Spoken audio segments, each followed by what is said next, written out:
no, oh, no, oh, no, oh. Niggas don't talk no more. Niggas don't walk no more. Niggas don't want no smoke. They saying my name, look in the mirror. Shout it 3 times and I might appear. These niggas is lame, die for the fame. Rerouted my ship like a buccaneer. I play my position, trust my intuition. Move when it's time like the minute hand. I'm snoozing the clock, I be tired, man. I run up the check like a Nike fan. I get it to go, I Uber my eats. Bread on the move, the debit truck. Say what you want, I'm making my plays. I'm deaf to the drama, I don't give a fuck. I blocked out the chatter, my pockets got fatter. I'm serving them up like a tennis ball.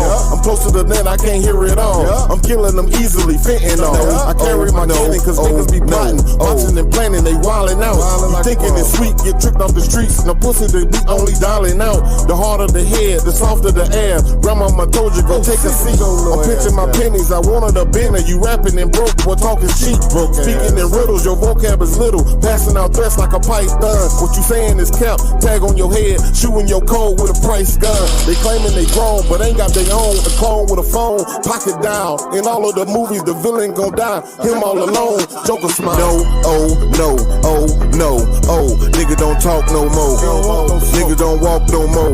Niggas don't joke no more. No, oh, no, oh, oh, no. Niggas don't talk no more. Niggas don't walk no more. Niggas don't want no smoke. No, oh, no, oh, no, oh. Niggas don't talk no more. Niggas don't walk no more. Niggas don't joke no more. No, oh, no, oh, no, oh. Niggas don't talk no more. Niggas don't walk no more. Niggas don't want no smoke. His mama died, he apologized. He's not who he's televised. I tell a lie, just a lie. His pants on fire, no lie.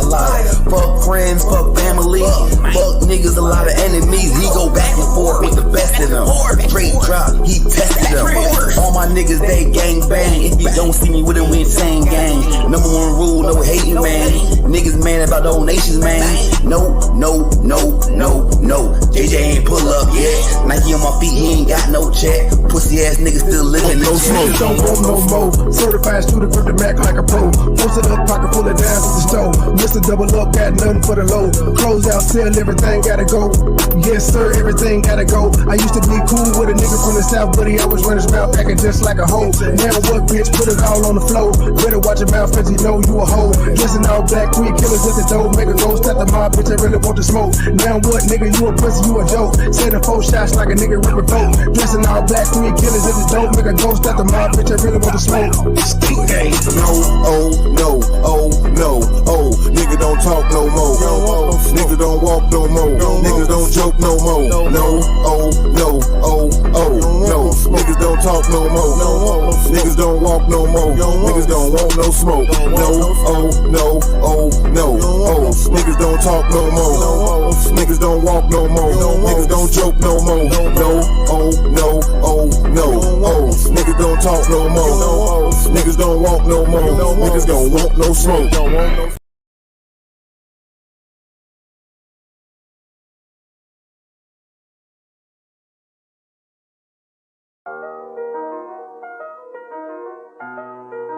Whole team shining, we stars, big dipping. Get a lot of hate, state gang in the sip. Niggas ain't real, nigga. You gotta feel me, nigga. Smile in my face behind my back, you tryna kill me, nigga. You say you got beef, then what you wanna do? You screaming, fuck me, nah, nigga, fuck you. You ain't hard at me. Couple kick dough, couple robbery. Nigga get extorted, get aborted, he don't pay the fee. Posted in the north, got the 2 to 4 recipe. I be cooking chicken bit, not talking rotisserie. I got all my hater mad, I know that they sick of me. Who the fuck he think he is, motherfucker MB3? I honestly pay him no attention. They up under me. Haters call me Visa cause I'm everywhere they wanna be. Ladies, man, catch me with more honeys than a bumblebee. Say she got a husband, but she always wanna suck a D. State gang, true sipper, who these niggas wanna be? I've been getting money since a younger. I've been pushing peace, stay strapped. Gotta watch your back when you're in the streets. Friends turn to foes, never know who your enemy. I was in Detroit, he ain't keep the same energy. West side down the slide, I don't think he feeling me. I was on some demon time, nigga talking about killing me. They no business, let's see all that shit that you gon' do to me. Come outside, why you scared? I thought that you been a G. We don't bluff, we pulling up, we different down in Tennessee. Riding through the city, I'm with it, I got my 9 o'clock. If it really fit it, let's get it, I got the game locked. Green and white square, been serving them on the same block. Dime piece with me, she foreign, she come from Bangkok. Riding through the city, I'm with it, I got my 9 o'clock. If it really fit it, let's get it, I got the game locked. Green and white square, been serving them on the same block. Dime piece with me, she foreign, she come from Bangkok. I got an old school bitch, call her Aretha. Shawty so fine, shawty she a keeper. Smoke that reefer, preferred by the quarter. I do this for my kids, my sons and my daughter. Get treated like a king. Hoes call me sire. One look like Lotto, the other look like Maya. My plug, he ain't playing, he only talking the numbers. I cop it, whip it, and ship it. My money coming in bundles. Different flavors of kush,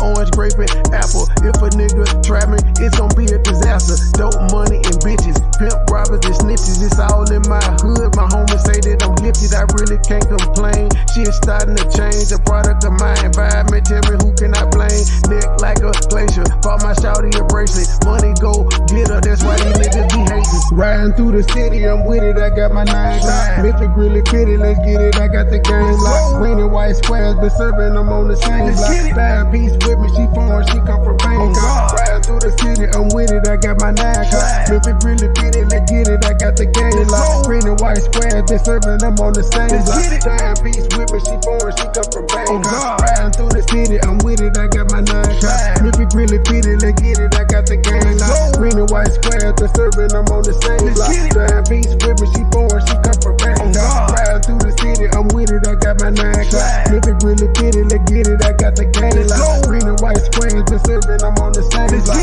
Dime piece with me, she foreign, she come from Bangkok. Whole team shining, we stars, big dipper. Get a lot of haystack gang in the sip.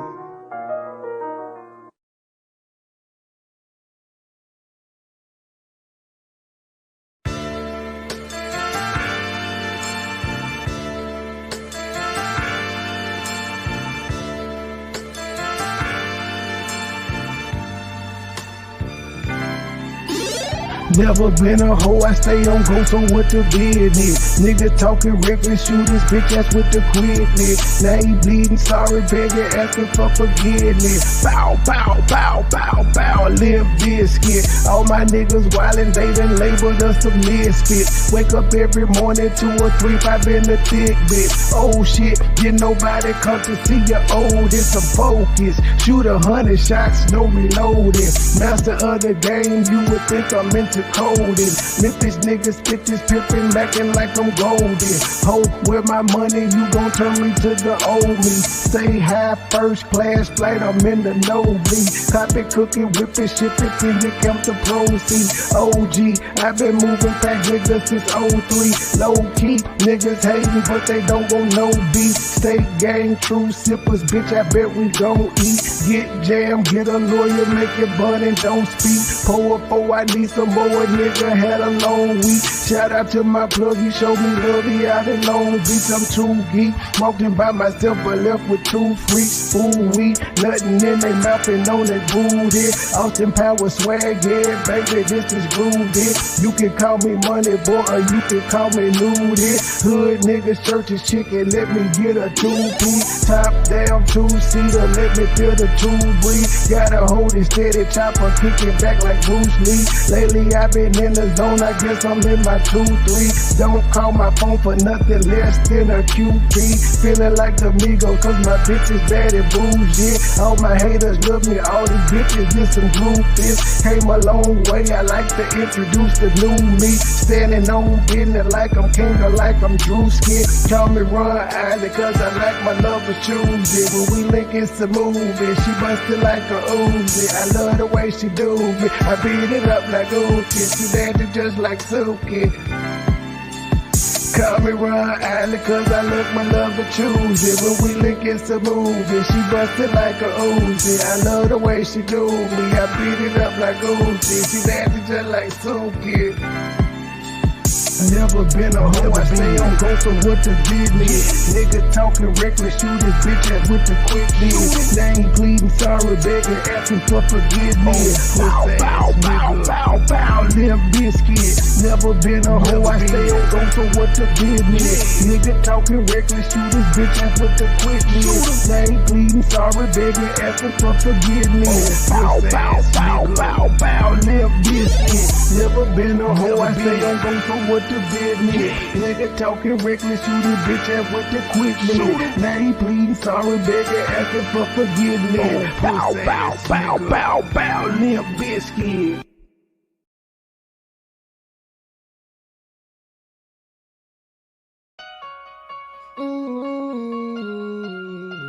So cold, but I'm so hot. Dope boys with them knives. The game so cold, but I'm so hot. Same old shit, still on the block. Same young nigga came up in the trap. I'm dope boy, fresh with dope boy not. Dope boy, fresh with dope boy not. Dope boy, fresh with dope boy not. Same young nigga came up in the trap. I'm dope boy, fresh with dope boy not. The game so cold, but I'm so hot. Same old shit, still on the block. Same young nigga came up in the trap. I'm dope boy, fresh with dope boy not. Dope boy, fresh with dope boy not. Dope boy, fresh with dope boy not. Same young nigga came up in the trap. I'm dope boy, fresh with dope boy not. I'm dope boy, fresh with dope boy not. 1,008 gram, headed straight to the block. Pirates, this water water till it's hot. Mr. Double up, turn a little to a lot. Right hand on the cell phone, taking order. Left hand 360, motor to a lot. Blue holler tips, got switches on the dot. State game, true sippers can't be stopped. Laughing at you haters while I'm thumbing through the paper. Says long live to the bottom, won't you meet me at the top? The nigga ain't shit, yeah, get that a lot. Won't be deterred and I won't be stopped. Shaq Diesel number one, I post up on the block. 24/7 cause the hustle don't stop. 31 flavor, take an order like a waiter. I be selling more gas in a local truck stop. 1,200 strong for a pound to the top. Got me shining, I'm a star. Ask about me, I am legend. They gon' tell you who we are. Fuck these niggas, fuck these bitches. Get money, all I know. No love for these bitches. Never saving these hoes. The game so cold, but I'm so hot. Same old shit, still on the block. Same young nigga came up in the trap. I'm dope boy, fresh with dope boy not. Dope boy, fresh with dope boy not. Dope boy, fresh with dope boy not. Same young nigga came up in the trap. I'm dope boy, fresh with dope boy not. The game so cold, but I'm so hot. Same old shit, still on the block. Same young nigga came up in the trap. I'm dope boy, fresh with dope boy not. Dope boy, fresh with dope boy not. Dope boy, fresh with dope boy not. Same young nigga came up in the trap. I'm dope boy, fresh with dope boy not. When I'm thinking about the past, yeah, gon' get some knots, gang, we at the spot. If we ever was short, then it's back to the block, you probably get shot. Every day's a sudden change, we getting money, that's one thing that's never gon' stop. Real dope boys do what it takes, playing high stakes, living to die. Do your time, keep it quiet, no matter who you are, don't get what you got. Stack it up, that's the bond to stay fresh. Oh, they think that you're not. Take a roll with a hoe, they gon' let you go. Somebody done said you ain't hot. Just invest in yourself, don't worry about nobody else. There ain't no handout. If you say the same, put it on chain. Let them see you ain't tied down. Got a couple rings, did a lot of things. I ain't really gon' talk about it. If me and Trey, get your bitch to go, she gon' show up and show out. So don't ask me what a dope at, cause you already around. The game so cold, but I'm so hot. Same old shit, still on the block. Same young nigga came up in the trap. I'm dope boy, fresh with dope boy not. Dope boy, fresh with dope boy not. Dope boy, fresh with dope boy not. Same young nigga came up in the trap. I'm dope boy, fresh with dope boy not. The game so cold, but I'm so hot. Same old shit, still on the block. Same young nigga came up in the trap. I'm dope boy, fresh with dope boy not. Dope boy, fresh with dope boy not. Dope boy, fresh with dope boy not. Same young nigga came up in the trap. I'm dope boy, fresh with dope boy not.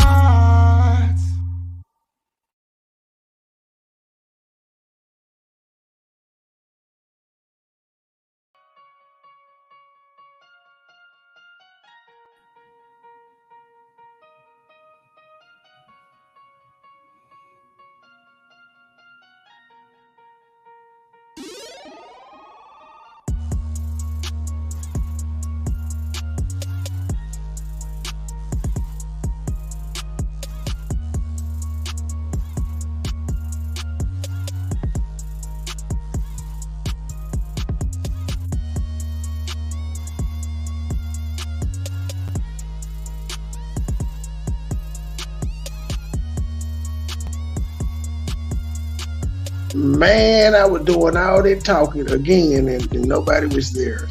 That's be the worst. Good evening, ladies and gentlemen. Good evening. How are you? Gabe, how are you? Good. This is going to be a good one. It's going to be kind of heavy, but it'll be good. See, I hadn't seen any of them. Everybody's all new to me as I'm watching. But boy, it went down in Dalton today. I hadn't decided if I'm going to review it. I'm not going to review it. I'm just doing an upload. It was protests going on outside because they were late letting the people in where they had the doors locked. Then they told the people they were going to let them in at a specific time. They didn't. Then they took the media first. And then they had a whole bunch of people outside. And then the people were in there clapping and cheering. And the police officer, man, was like, hey, man, y'all clap one more time. I'm shutting this bitch down. It's a safety threat. It's for safety. And they were like, you can't do that. He said, I can, but it's for safety. We never detected the safety threat. She had, this time, the last time nobody was on her side. She had two or three people get up and say it, but the trustees walked out. All right. Chaos erupted, and they were going to try to go on with the meeting. I don't know how you can go on with the meeting and do anything when the trustees, the people that got to be there for the vote, are gone. But the police officer shut it down, and then the trustees walked out because they were like, fuck this, y'all putting the people out. And then as the police officer was explaining some story, you just saw some people walking in, and he was like, we're going to shut it down, we're going to shut it down. He was like, oh shit. Well, it's getting there. Something went on there. It's about to go off in Dalton. I ain't turning it down. Hold on, what is it on? Oh no, it has to be loud enough to cover some of the audio that's going. Not all the way, but you gotta be able to hear the beat in the background. Otherwise, it's not gonna work. I'm gonna turn it down. All right, so let's get started with part 3 and 4. I think this is the episode with Drake on it, right? The final not to be with Drake. Yeah, not to be confused with Drake, but Not this that Drake. Different Drake. But this third one is kind of, it's a lot heavier than the first 2 episodes. And just to be thorough, there still hadn't been a Homeland Security raid of Nickelodeon or this guy's house. We're waiting on. Hopefully by the time we're done with this series, they've been raided. Then we'll know that we've done our job. In January 2004, Dan Schneider launches his next big show. Nickelodeon presents Drake and Josh, premiering January 11th. It's one that would go on to establish the next generation of Nick stars. He's gonna be my like me brother! The hit Nickelodeon show Drake and Josh. If you have a tween at home, you're probably familiar with the Nickelodeon show Drake and Josh. Nickelodeon star Drake Bell is a multi-talented singer, writer, and actor. I just released the single. It's #1 on the rock charts right now in Mexico. He's beautiful. Thank you, man. Thank you so much. But it was the lead up to this premiere of Drake and Josh that marked one of the darkest chapters in this story. Dialogue coach Brian Peck is arrested. We're still in shock of the announcement that Brian will no longer be working with us. We're like, what happened? And when this is announced, it is said that these charges are related to a child actor. It certainly has all of the ingredients for a huge scandal, but it wasn't. My name is Drake Bell, and I came here today to tell my story. Have you ever told your story publicly before? I've never told my story publicly.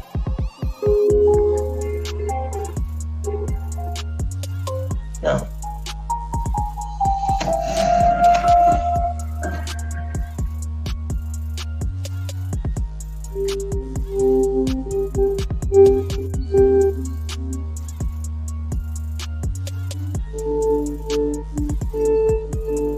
I I started acting when I was 5 years old. My mom and my dad were going through a divorce, and my dad was looking for something to do with his son. I love to make people laugh. I was just drawn to old movies, anything black and white.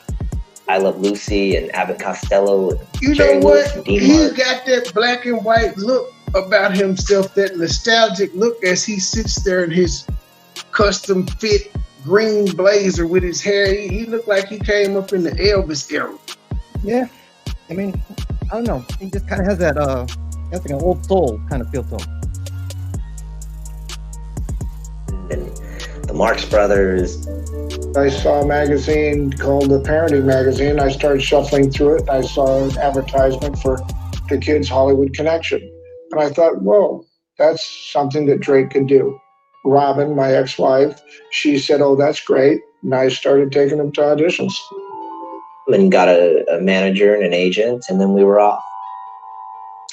Pop, he knows everything. Wouldn't it be fun to fly? The candy bar? No, stupid. Me just being a kid, and my dad not coming from having any background in it. We were sort of just flying by the seat of our pants. He started getting some commercials and doing things like that. You can't catch all 150 Pokemon by yourself. So close. Then we just continued to every day picking him up at 3:30 at school, go out audition, wouldn't get home till 10, 11 at night, go back, do the same thing the next day. Him and I just became so close that it was like it was just natural. Then he loved it.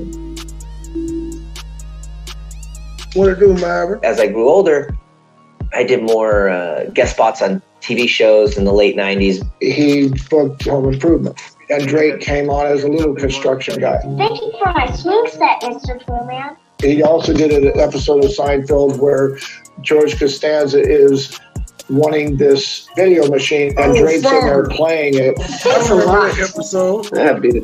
And then he got the role for Jerry Maguire. As he's walking down the hall, he turns back to Tom Cruise, and he's supposed to flip him off. But Drake wouldn't even use his middle finger.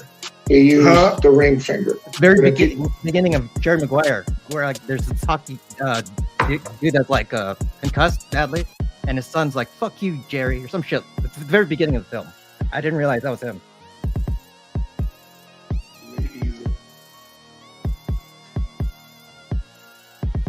Watch the movie, you'll see that.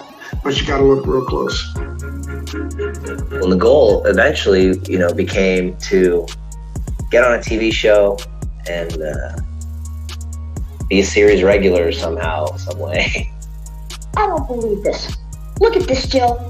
You see, Jill, a regular student wouldn't give this discarded bit of rubbish a second glance. Then, when he was 12, an audition came up for the Amanda Show on Nickelodeon.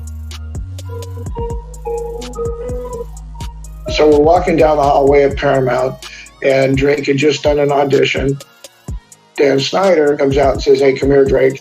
And he goes, "Amanda wants you on this show." And then I got the call that I booked the show, and that was just the greatest experience ever. I mean, I had been waiting for this moment to be able to go somewhere every day and do what I love. And, it's Nickelodeon, so it's a kid's dream. For the first season, it was great. We're at the Paramount Studios. Anytime those lights went up and the camera started rolling, it was like time to play. There were a lot of really fun sketches and characters. Like, Totally Kyle was like this surfer dude. He'd tell these wacky stories. One time, I saw a spider, and I was all, spider! And the spider was all, Kyle! It was a lot of fun. Dan would be down on set, and we'd hear him laughing, and then he'd come up and he'd give us different, ways to play something and make it funnier. Everything was really, really cool until we got to Nickelodeon on Sunset. when we moved over to Nick on Sunset from Paramount Studios. Brian Peck came in during the second season. Brian was a dialogue coach on The Amanda Show, and met him the first day of the second season when we did a table read. He got along with everyone. Everyone got along with him. He'd been working in the industry for a very, very long time. He knew tons about the history of Hollywood, and that's what I loved. We would just rap about stuff like that. It's like reading a book about the history of Hollywood. I was told that Brian was a good coach and that he could really get Drake some jobs. He worked with Leonardo DiCaprio. He worked with this person, that person. I said, oh, okay. They're talking about Pickle Man, right? Yes. That damn Pickle Man. Well, he said, oh, well, you need to come to my house because that's where I give the lessons. So we started using him as... I give lessons at my home. There's actually quite a few quote-unquote acting coaches that do that shit. It's a little sketchy, though. We should have an office with security cameras and things of that nature. Now you think. Well, they probably didn't have them back then, but you still should have an office space to work with kids unless you're doing something creepy. Some damn kids in my house. I said, oh, okay. Well, he said, oh, well, you need to come to my house because that's where I give the lessons. So we started using him as an acting coach. Everything seemed okay in the beginning, but I was always within eye distance of them. It was just really fun to go to Brian's house. He would have parties, parents, they were there. He had this really cool house with all of this Hollywood memorabilia, and it's just a house you wanted to live in. He just seemed like any other nice coworker, you know, at that point. Brian and I became really close because we had a lot of the same interests, which, looking back, I think that was probably a little calculated. You hear scuttlebutt about the business and what you got to watch your kids and this and that. So I was very attentive. All the other parents would be seen and not heard, which I would never interrupt anything, but very rarely sit in the green room. I'd always be offset somewhere where I could always keep my eyes on Drake. And unfortunately, I started seeing Brian start to just hang around Drake too much. And it didn't set well with me.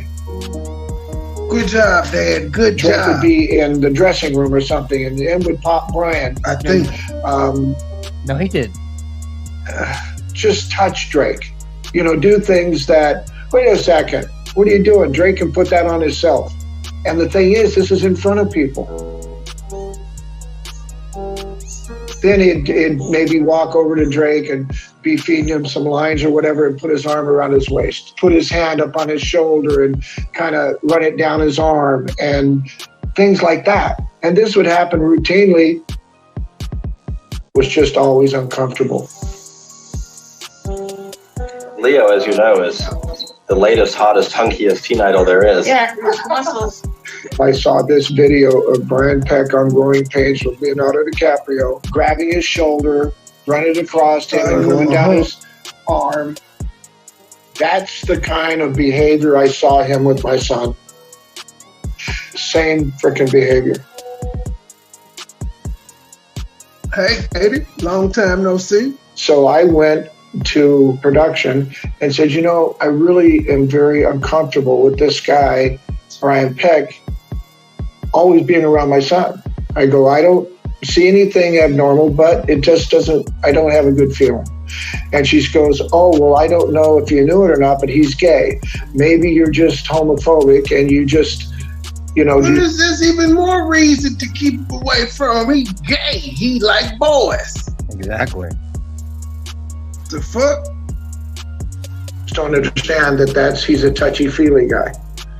So I said, A touchy-feely gay? Then it just, Hell no, it just you get your ass whooped. kept not setting well with me. So I told people on the set, and I was ostracized. And so I backed off. Brian was still my friend. Everything was fine. I didn't think anything of anything that was happening. In hindsight, I should have been able to see, but as a kid, you have no clue. But my dad saw it a mile away.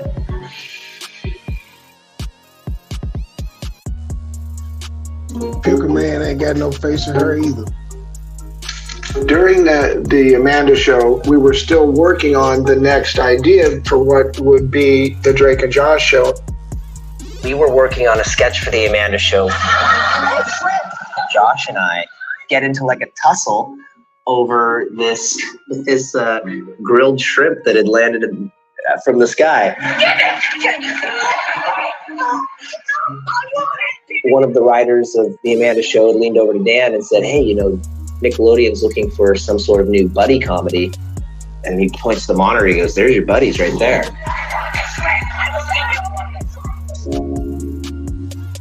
Dan took me out to lunch one day. We went to a place called Off Vine right next to Nick on Sunset. He was saying, I'm coming up with this idea for you and Josh. You'd be interested in doing that. We couldn't believe it. I mean, me and my dad drove home just going, what in the world? Like, this is what I've always dreamed of.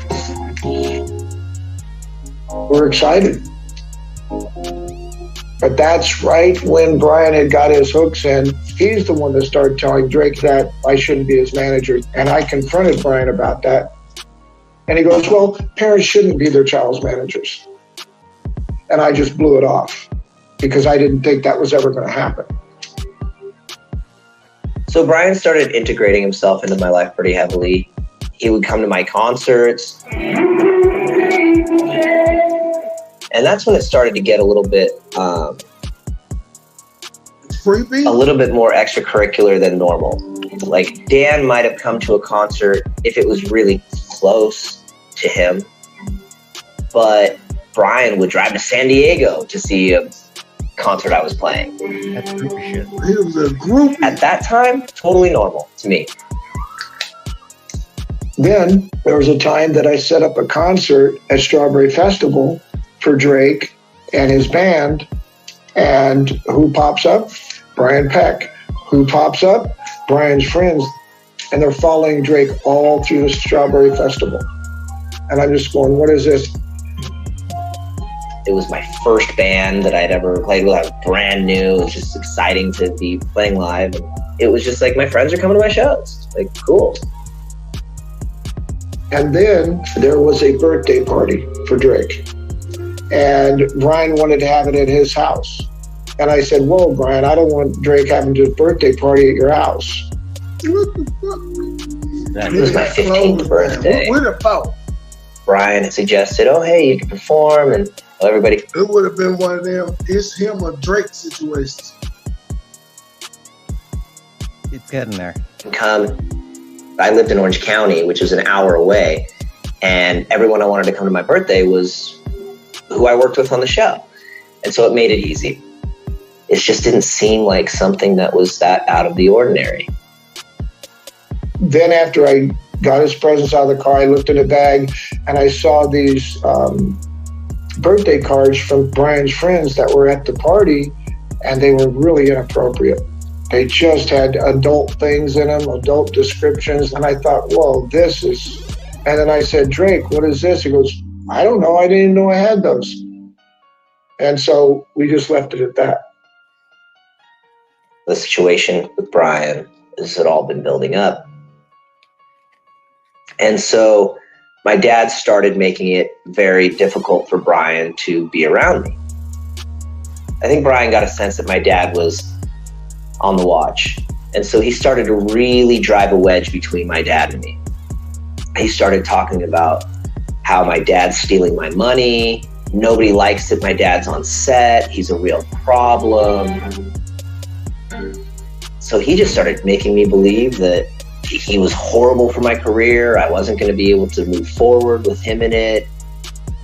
And coming from someone like Brian, I was believing it because he's been in this business for so long and he must know more than us. Also because I was spending so much time more so around him than I was really my dad. I think Drake was so distraught over everything that he avoided me, which is understandable. He was under a lot of, I don't want my dad to be my manager. I feel guilty about that. And my mom and my dad had a very tumultuous relationship. They did not get along. And I think Brian saw that. So Brian really started getting into my mom's mind and telling her the same things he was telling me. He found an attorney to find out about Drake's financial situation. There was never any mishandling of any funds, but it was like an army against my dad. After that, Drake had stayed at his mom for about a week, and then I got a phone call from his mom saying, Drake doesn't want you to be his manager anymore. And my dad was like, is this what you want to do? At that time, I said, I want what my son wants. It's killing me. It's hurting me. Yep. It's breaking my heart, but I want to do what Drake wants. So I said, okay. Our relationship was just completely eviscerated. I think he felt like he was going through the divorce with my mom all over again and fighting for me again, you know, just like he did when I was 5 years old, you know? Oh man, this will make me cry thinking about it like that.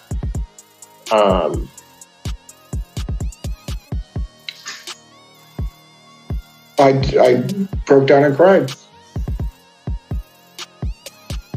I knew that was going to sever me and my son's relationship and that I wouldn't be seeing him. And it wasn't like he was 5 years old where I could say, give me my visitation, because Drake was old enough to make his own decisions. So I turned her over, you know, the bank account. I turned her over all kinds of paperwork that she needed to be able to handle Drake's career. But I did say to her, and I said this to her in person, I said, but you never ever leave Drake alone with Brian Peck, and you never let him be around him unsupervised, period, whatsoever. Oh, he cracks my And Brian just absolutely tricked her. He tricked her, so Dad was on point. Dad should have still been able to be on the set as a parent. Fuck being the manager. Okay, I'm not your manager anymore, but I'm still the parent. He still should have been allowed on studio property. So the mama dropped the ball. Go figure. You'll hear it in a second. He knew that I loved going to Disneyland. Say, hey, me and my friends are going to Disneyland. You know, would you like to come? And we'd go spend the whole day there and have a great time. At this point, production for the Amanda Show was over. There was all this just time of like floating around. We hadn't gone into production for Drake and Josh. And we hadn't shot the pilot. There was a huge gap. And then very, very quickly, Brian put himself in the position of what my dad was doing my whole life. My mom didn't want to. I thought his mama was supposed to be the damn manager. Watch the reason why mom lets him do this. Probably because she was getting high with his money. No, she didn't like to drive. She didn't like driving. So Brian would come and pick me up for audition. Where did she live? They're in Long Beach or Orange County. Dad didn't mind driving. Exactly. And Dad already told you, don't leave our child alone with this man. Yep. Chins. Do they interview this bitch? I would end up staying the night because, well, I lived in Orange County and I would have auditions, and then it would be, you know, easier to drive me home the next day instead of driving me home and getting me home at midnight or whatever excuse, you know, he came up with. And that's the way it happened for quite a while. He had pretty much worked his way into every aspect of my life.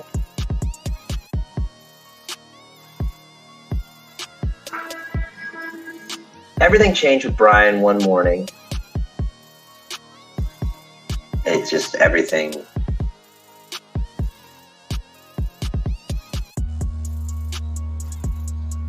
I knew that my life was going to be absolutely completely different from that point on.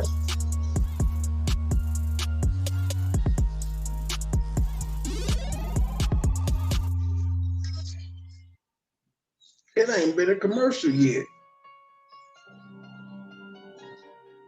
I was sleeping on the couch where I would usually sleep. And I woke up to him. I opened my eyes, I woke up, and he was sexually assaulting me. And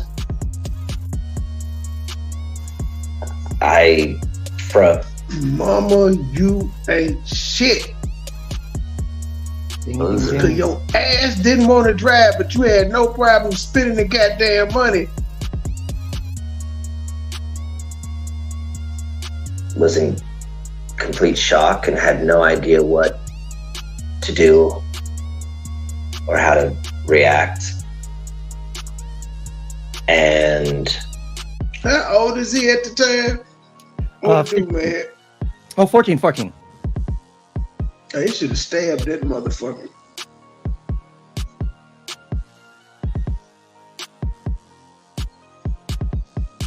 I had no idea how to get out of the situation. I couldn't run outside. I had my phone. I mean, just, you know, what am I call my mom and be like, hey, this just happened. Can you come pick me up? I'll just sit here and wait. I had no car. I didn't drive. I was 15 at this time. 15. Oh, yeah, you should have stabbed him then. And so it just became this.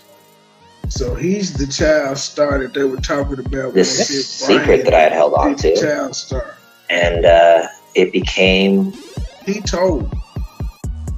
You know, I couldn't say I no longer wanted to go to Brian's house because then they're going to raise questions. Well, why don't you want to go to Brian's? And then, you know, he's so apologetic. Oh, this will never happen again. I'm so sorry. You know, that I don't know what got into me and I crossed the line and this will never happen again. And that assistant that says he's gay, you a stupid bitch as well. Duh, he like boys. And well, he figured out how to convince my mom and everyone around to have me, you know, anytime I would have an audition or anytime I needed to work on dialogue or anything, I somehow ended up back at Brian's house. And it just got worse and worse and worse. And worse. And can't even say. I was just trapped. And Drake is probably gay. I had no way out.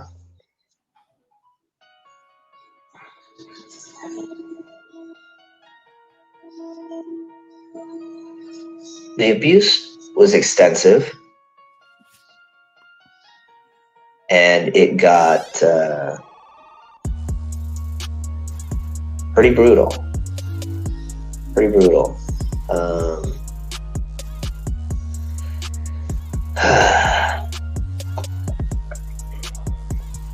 I don't know. I really don't know how to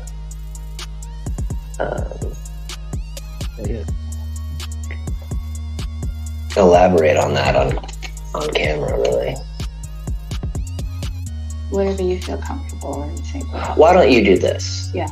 Why don't you think of the worst stuff that someone can do to somebody as a sexual assault, and that'll answer your question.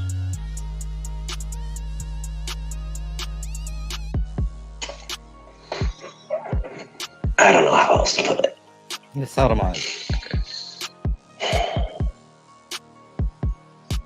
It was not a one-time thing. It was not a oops. No, it is. I mean,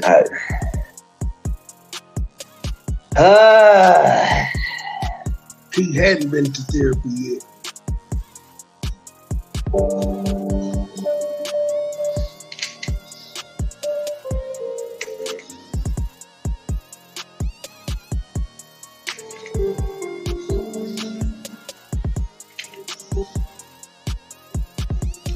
I often look back at that time and wonder how in the world I survived. I remember all of the abusive events, but everything outside of that is very blurry to me, which is a bummer because I experienced a lot of great things in my life, in my career during all of this time, but it was so overshadowed and ruined by what I was dealing with on the inside, that it made it really hard for me. I didn't feel like anyone knew anything. I was under the impression that this was just a big giant secret. I just hoped and prayed that one day it would just stop. And then I got a girlfriend, and I was basically spending all of my time at my girlfriend's house because I felt so safe there. And her mom took her about 6 seconds to catch on to what was going on. There was this time that I was at her house, and Brian had planned to take me to Disneyland. I was like, this is not happening. I'm not going. I don't know. And Brian's calling my cell phone nonstop. I was just ignoring it. Well, he started calling my girlfriend's house non-stop. I mean, over and over and over and over. Finally, her mom answered and brought it to me. And he's like, what are you doing? We had plans. People are watching me on the phone. So I just played it off as like, I must have made double plans, but I'm gonna hang here tonight. And he got really upset. And I hung up the phone. And he started calling back and calling back. My girlfriend's mom said, hey Drake, can I talk to you in the kitchen for a second? There's this mom. She shuts the door behind me, so like, this ain't no, it's just the two of us. Calling you like this? That's exactly what you said. She's like, what's going on? I go, oh yeah, Brian, we had plans. She goes, no. A 40-something-year-old man does not call my daughter's boyfriend like that. Well, he ain't his manager. My girlfriend's mom asked, what's going on? And I go, oh, you know, he is kind of strange. I'm trying to distance myself from him because like things are getting a little weird. So she took matters into her own hands. She called my mom. She's like, I'm taking Drake to see our therapist tomorrow because something is going on. And we need to figure it out because it seems like he's in quite a bit of danger. And so I went to the therapist and they must have been keeping him away from dad during this time. scared to just say anything. I didn't know how to explain it. I mean, I still don't. I mean, I'm still like, you know, I've never talked about this outside of therapy, which... Oh, he has been to therapy. And,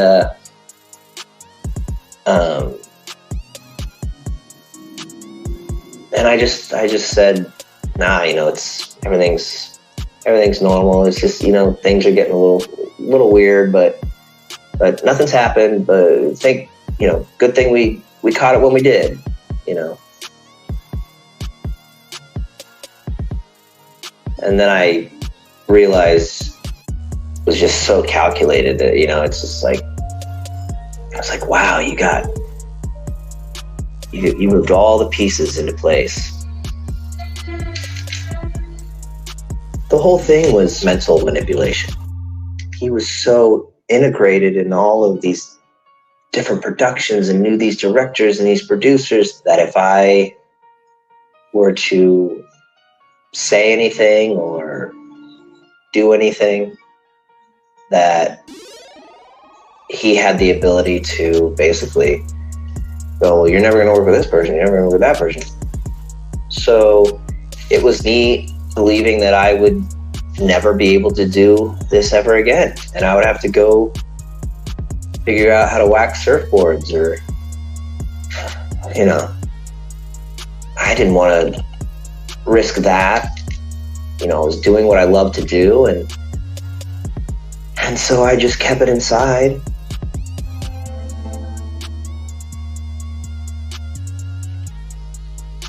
We ended up having to reshoot the pilot for Drake and Josh, and Brian was trying to get me to convince Dan that he should be the dad on the show. And I was like, that is not gonna happen. You're not coming anywhere near this show. And then one day I was just on the phone with my mom. I just exploded.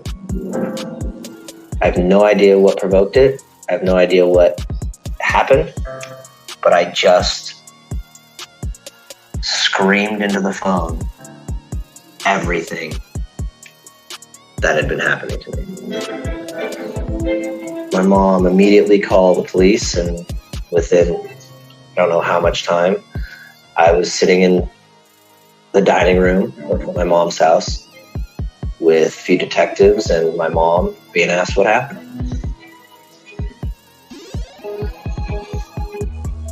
The investigation was pretty brutal. I had to be detailed, excruciatingly detailed about every single thing, time that it had happened with two absolute strangers. The worst part was I had to make a phone call to Brian and get him to admit what he'd done. And so there I was in this room of my mom's house. It looked like a movie. They had an old style tape recorder attached to a black phone landline. You know, they had their headphones on. It took a couple times. And I called the answers. So I said, you know, I'm really struggling with this stuff now, and I'm so torn up. I'm so broken. I can't. I'm so emotionally distressed right now, and why did this happen? You know.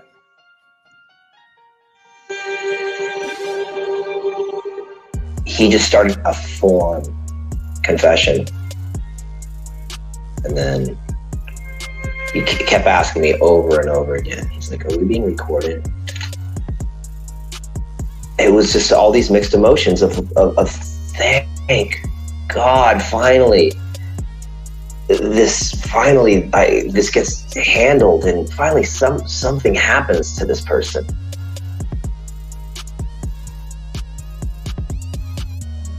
I was like, what next, you know? Am I gonna get to make my show? Is this gonna be public? I was losing my hair. I had these big scabs on my head. I was going to the doctor, and the doctor was asking me, you know, all of your vitals are fine, but how's your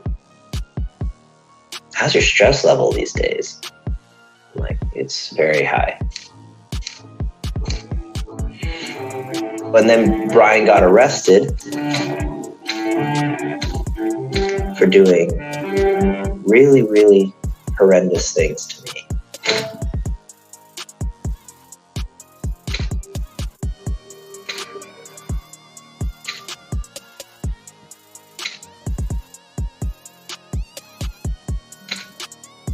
These emotions that were going through me it's relief and fear. You know, am I going to survive this? That's when my phone started blowing up. Did you hear what happened to Brian? I just hope that nobody knew it was me.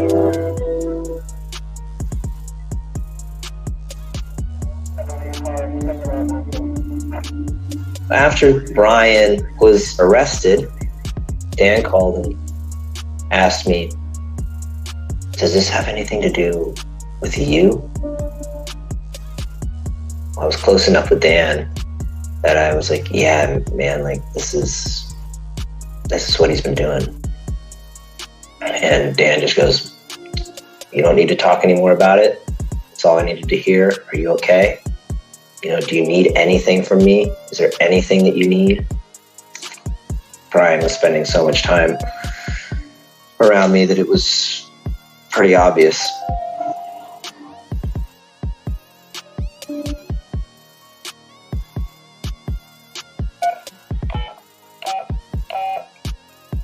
I get a phone call from Drake. I go, what's up? I haven't heard from you for a while. And I was like, oh, did you see they got him? I go, what do you mean? Brian, they arrested him. And Drake says, they arrested him for a molestation. I go, you're kidding. Well, I knew it. And my dad just goes, I am so glad that he was not able to get his hands on you. My dad's very emotional, and I just... Oh, shit. He kills him. We were starting to rekindle our relationship, and I just couldn't. So I just said, yeah, they got him. He's like, oh, I'm so glad. I knew he was going to do something to someone.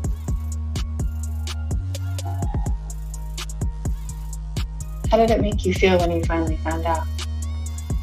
Are you kidding? I'm not the same today. Feel like it's his fault. The pain's still there from the moment that I knew. And he probably hates his ex-wife. Yep. I hope so. Like, bitch, I told you.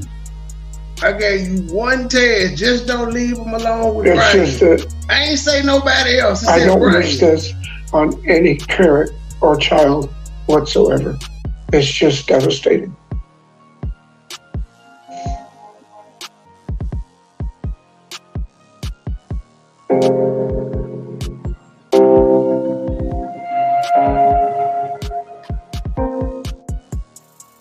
It took quite a while to go to court. A few weeks after he was arrested, I had started shooting the show, Drake and Josh. Thank God that I loved what I was doing.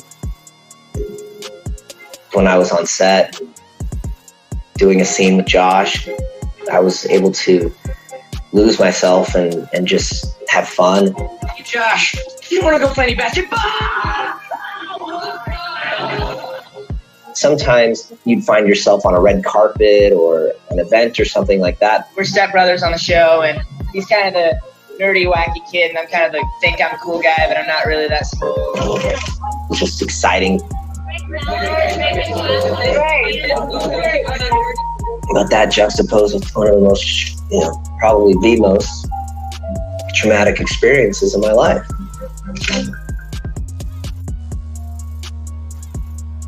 I didn't know how to process it.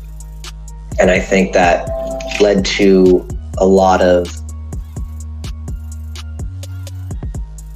self-destruction and a lot of self-loathing, really, you know.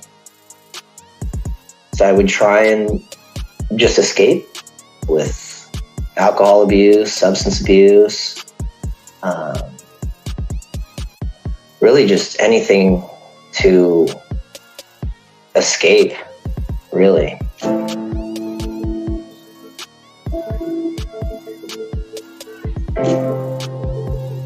And it was difficult too, because on one hand, your employer and the people who are making money off of you are saying you have to be this great role model. And I'm sitting at home going, I don't know how to be a role model, nor do I have the ability or capability at this point. Did Nickelodeon not know what the fuck was going on? Not the drinking. I'm curious. I'm not talking about the drinking, because he said they telling him to be a role model, but do they not understand he one of their employees, they had to let go because of what they did to him? I think some What did. the fuck? They kind of explain it. After the arrest, after this happened, did anyone at Nickelodeon, any executives talk to you, reach out to you? You know, I'm not really certain how many people knew who it was. It wasn't really brought up to me a lot, maybe because, you know, it's a very sensitive subject. But really the only person that I remember being there for me was Dan.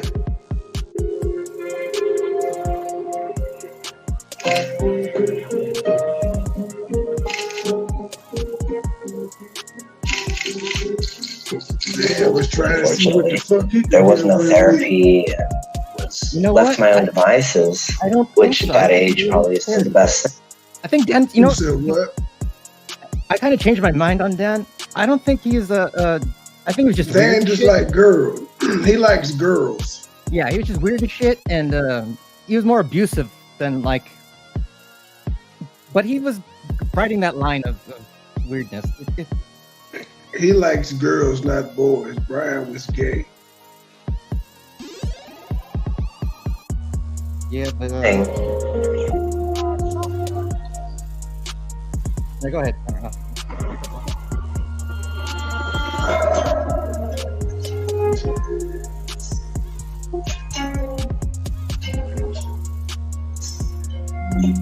There's a long period, and then we go to sentencing. I was hoping that the outcome would be he goes to jail, he is there for a while, and that he would never be able to work with kids again, which would in turn pretty much mean that you're not going to work in Hollywood, because very few productions don't have at least one kid on the set. Is that what happened? Nope. No, that is not what happened. That's not what happened at all.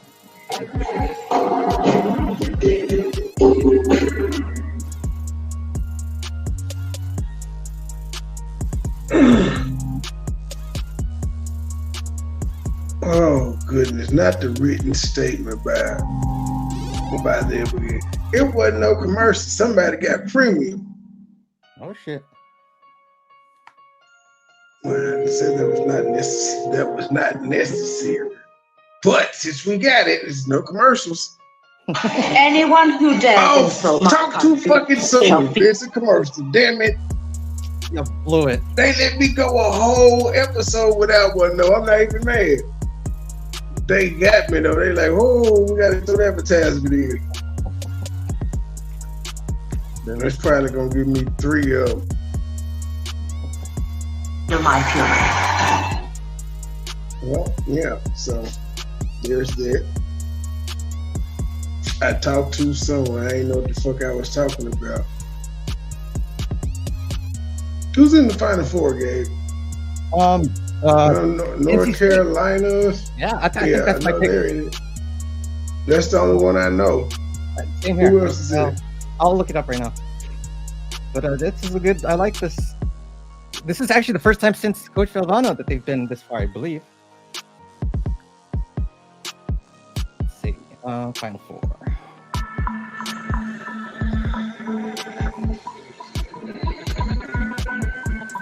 UConn. Defending national champions. Oh, they won over SC. So SC had a good. SC had a good tournament. But let's see. LeBron James' son. He's not that good. Okay, it is. Where it is. He had a heart surgery, sir. Right before the season started. Okay, fair enough. Fair enough. We didn't get to play or anything. He had to heal. The hell is it?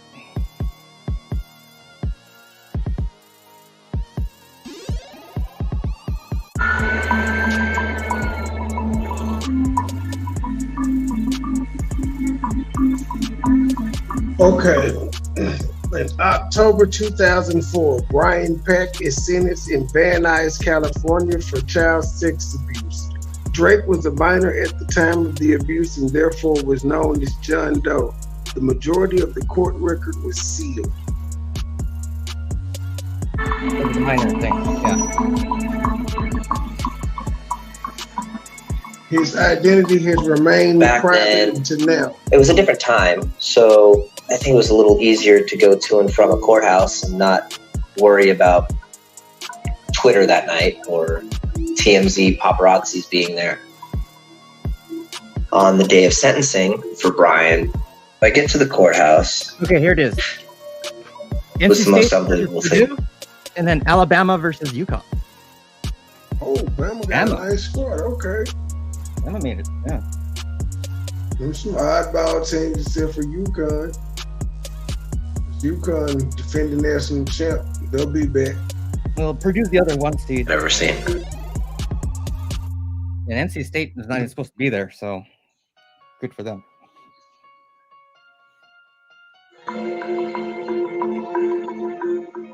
His entire side of the courtroom was full. Full. Supporters. There were definitely some recognizable faces on that side of the room. You're going to air out the And my side was me, my mom, and my brother.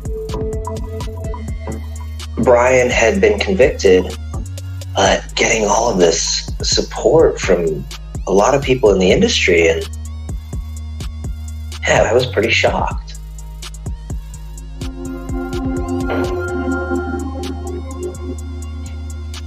My mom got up, she had a statement. I wasn't going to address Brian. There was no reason to. I addressed my statement to everyone in the room. I looked at all of them, and I just said, "How dare you?" And I said, "You will forever have the memory of sitting in this courtroom and defending this person. And I will forever have the memory of the person you're defending violating me and doing unspeakable acts and crimes. And that's what I'll remember." So there is.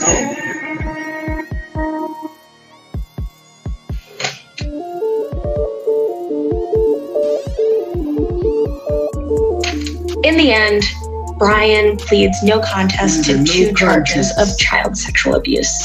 2 and 6.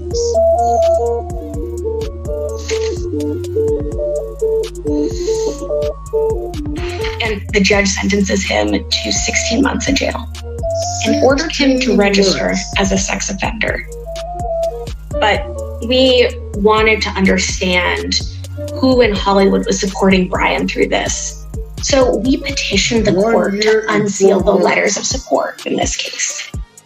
Letters of support are meant to influence the judge during the sentencing. In this case, most of them are asking the judge just to give Brian probation. These 41 letters have been kept under seal for 2 decades. Some are from family, some are from friends. Dan Schneider does not write a letter. Top executives at Nickelodeon do not write letters, but some are from Hollywood insiders. You have the actor James Marsden. He writes in the letter, "I assure you, what Brian has been through in the last year is the suffering of 100 men." James Marsden writes that he's known Brian Peck for 14 years, since Marsden himself was a teenager. Taram Killam also wrote a letter of support. He writes, "I've seen the effects this situation has had on Brian, and I know for a fact that he regrets any mistakes made." Some other people who wrote letters of support include the famous sitcom dad, Alan Thicke. Alan Thicke. The X-Men producer, Tom DeSanto. Ron Melendez, another very well-known actor. Ryder Strong wrote a letter of support for Brian. I don't know both of them. And Will Friedle from Boy Meets World. Sean, know him. We don't know exactly what these people were told about Brian's crimes before they wrote the letters. And we don't know which of these people, if any, were in the courtroom for Brian's sentencing. But these letters show how strong the support for Brian Peck was with people with industry connections. Outside of these individuals, there were over a dozen other letter writers who used similar language to blame the victim, saying that this wouldn't have happened unless Brian was tempted. Joanna Kearns, who met Brian when she was acting on Growing Pains, wrote, "I can only believe that there must have been some extreme situation or temptation exerted upon him to influence his actions." Nasty wench. Joanna Kearns stated, "I have now learned that my letter of support was based on complete misinformation. Knowing what I know now, I would have never written the letter." Well, whatever. Did she apologize though?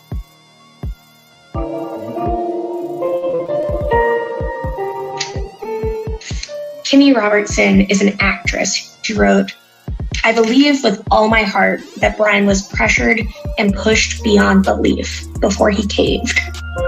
This logic is just... He was pressured to sleep with a child? We're not going to talk to this kid. Forget him being gay. He was pressured to sleep with a kid. Victim blaming. When this minor suffered at the hands of an adult who was in a very senior, almost parental position to them.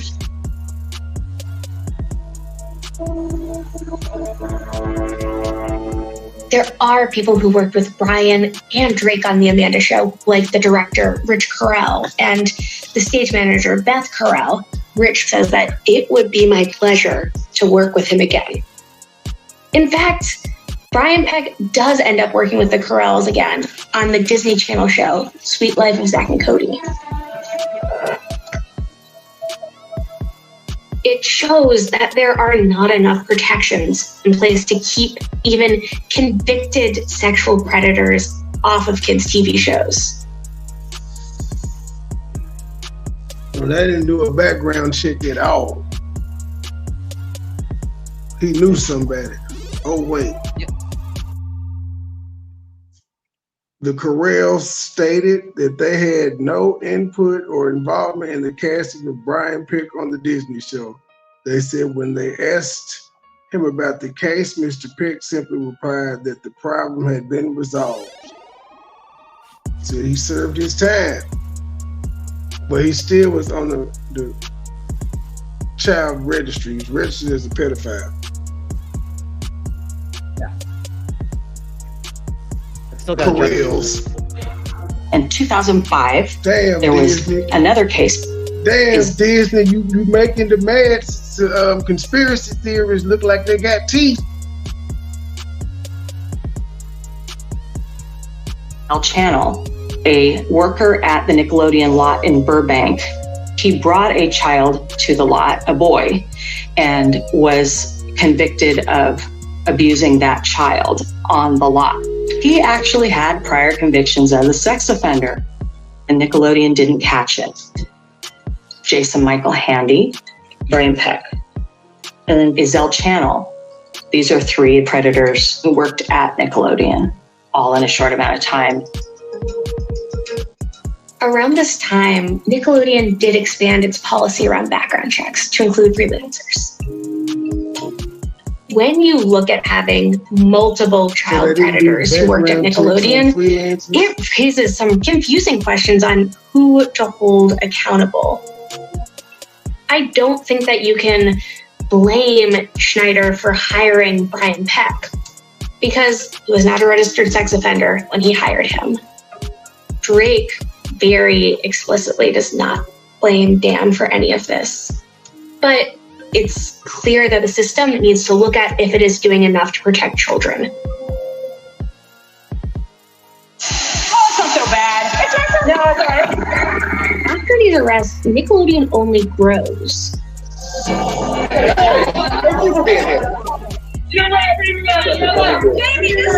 is actually my first time acting on TV, so it's really fun for me. The mid-2000s is somewhat of a golden era for Nickelodeon. There is a spate of popular new shows. Dan Schneider is helping launch a new era of breakout stars. Jamie Lynn Spears and Zoe 101. Zoe! Oh, hi! Victoria Justice and Victorious. Ariana Grande, who we now know as a very famous pop star, and Jeanette McCurdy and Sam and Cat. I am really smart. And this is also the time that Drake and Josh really takes off. If you've got a tween to a teen in the house, then you know Drake and Josh. People know you from the Drake and Josh show, and Nickelodeon's hugely popular. Nickelodeon is making a lot of money. Dan Schneider is becoming even more successful and more powerful with an even bigger name in his own right. His shows are cultural juggernauts, especially iCarly starring Miranda Cosgrove. I'm Carly Shay, and this is our very first webcast of a little show we call iCarly. If you've got a child aged 9 to 12, or even a daughter like mine who's 14, chances are she's watched Nickelodeon's iCarly. It is a ratings blockbuster. That's our show! It hit just a particular cultural moment. It was the early years of the internet. iCarly is this internet show. It felt cutting edge to teenagers who saw it. This is the YouTube generation. So there was also this component of real life that I think hit people in a way that his other shows didn't. And because it did, it just exploded. At one point, they did an episode where Michelle Obama shows up on it. I'm on iCarly! With the success of iCarly, Dan is able to consolidate power at Nickelodeon in a whole new way. And this is around the time that the Disney Channel starts truly competing with Nickelodeon. They had massive hits like Hannah Montana and The Sweet Life of Zack and Cody. So as Nickelodeon is facing all of this competition, Dan is their answer. It really launches Dan into this whole new level of stardom. He's Dan Schneider, a man with a gift. The gift of knowing what is funny to people of a certain age, say 12 or 9. What do you got going that other folks aren't figuring it out? For one thing, I am always trying to outdo the last thing that I did. Fred Wad. Dan Schneider was always really tech savvy. He loves technology. And so when the web started becoming popular, he was one of the first people out there, doing videos. Oh, she almost sits, but she fakes out the cameraman, which is me. Posting videos on social media and original stuff. Some of these seem pretty innocuous, where it's Dan recording the editing bay. I'm in the editing room of iCarly, and we're working on the next episode. Okay, take one. Or the writer's room. Okay, this is Dan Schneider.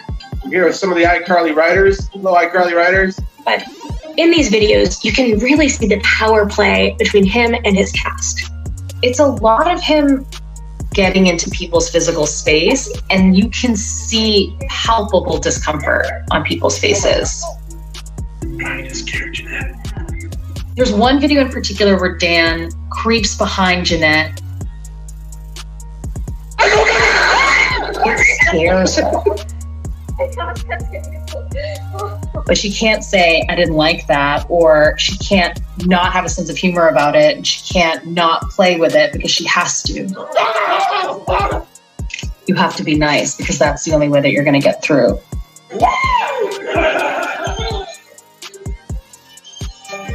For Dan, it was about power at that point. And when you are someone who wants more and more power, eventually you're going to fly too close to the sun. Want to upgrade, but still paying off your watch phone. There you go. That's it. Now we finna get your ass for not having none in the first one. My commercials, G. You know, my nephew did an episode of iCarly. I told you he did the child star shit, but he never got caught up in that type of shit.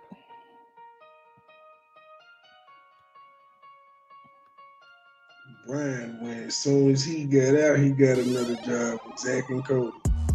More kids. That's crazy.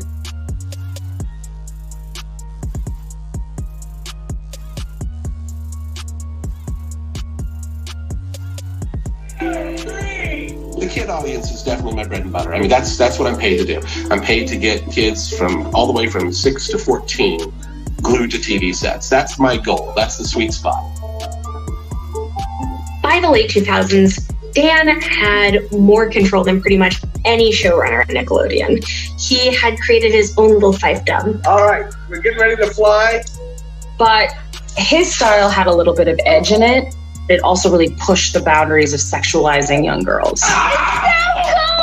Want to get slapped with a sausage? Yeah, see, Gabe, he's not gay. He likes girls. He just like underage girls. Brian like boys.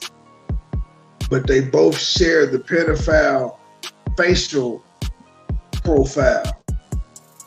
But Dan hasn't been, there's hasn't been anything said about Dan where he's actually done some shit. He's just been really weird.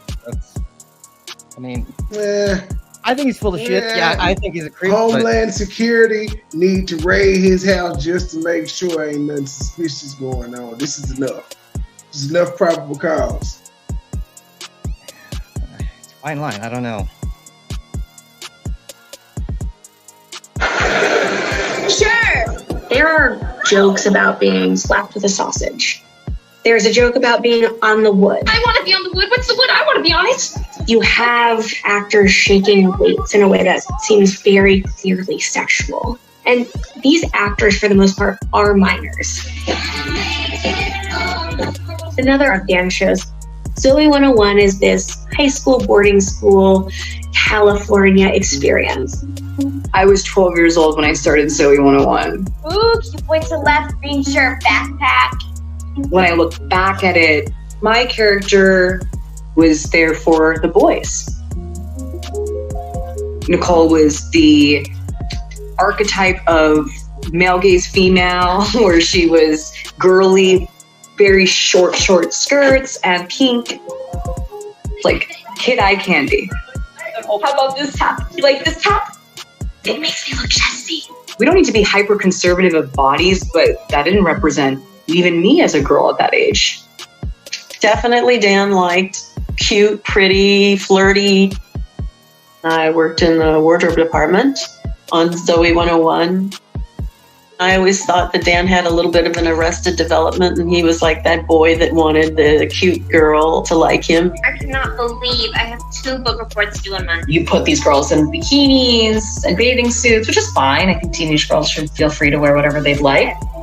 But when you are using nubile sexuality as a marketing tool, that's where it gets sticky.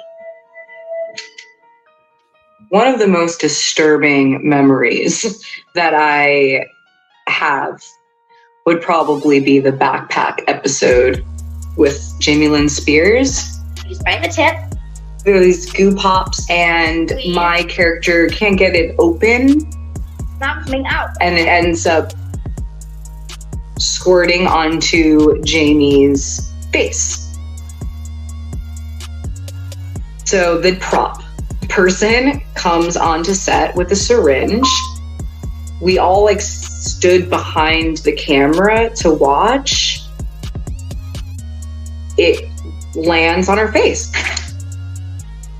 So first it was Dan roaring, laughing, and then everyone kind of giggling. We heard the boys saying, it's a shot. And I had no idea what that meant. Once I saw it again as an adult was when that memory came back. So I was like, oh. Wasn't funny. It still isn't funny to me, to be honest. It's just like, as a kid. And she was on set that day and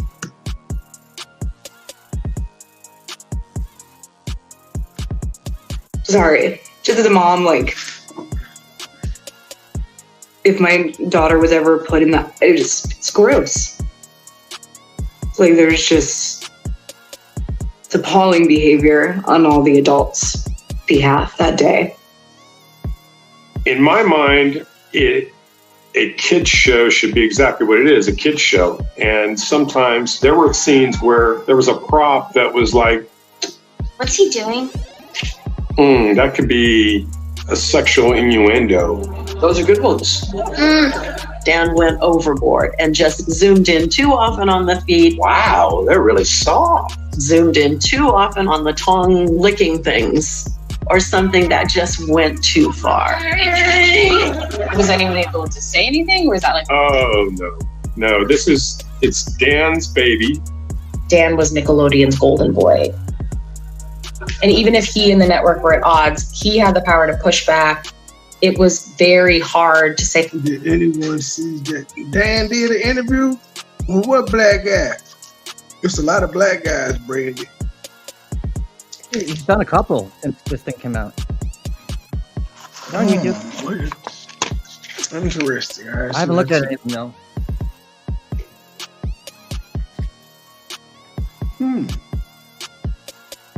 Anything to him. And his show, Victorious, took this to a whole new level. With that show, there were online extras that the network did not fully know how to deal with. Time for your nap, tomatoes. In some of them, you see Ariana putting tomatoes in a bra. Check this out. There are several scenes with Ariana Grande that are really, I think, almost difficult to see as anything but sexual watching them now. I'm thirsty.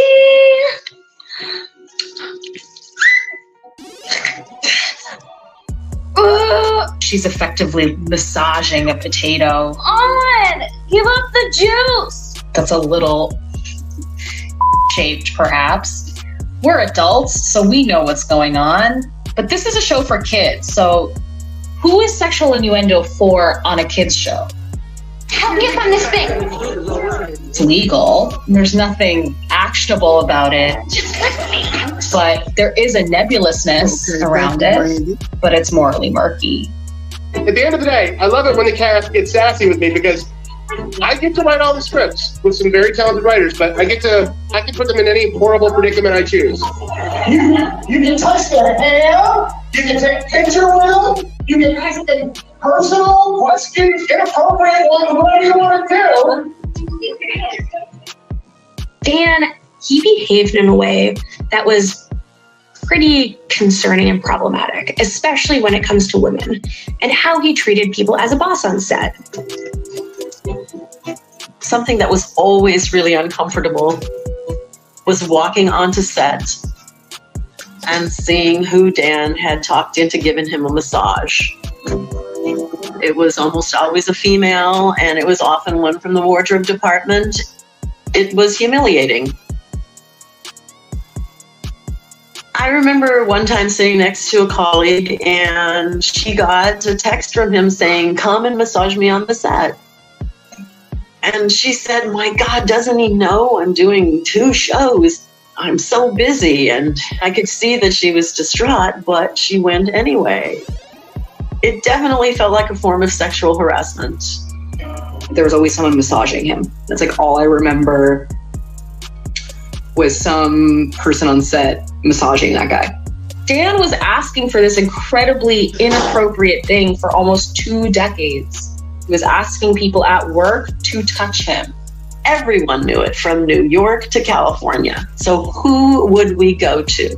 Who could we possibly go to complain about this?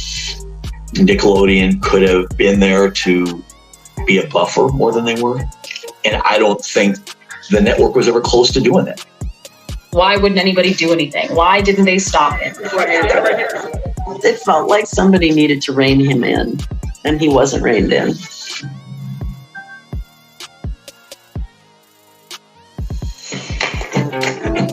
Commercial, no!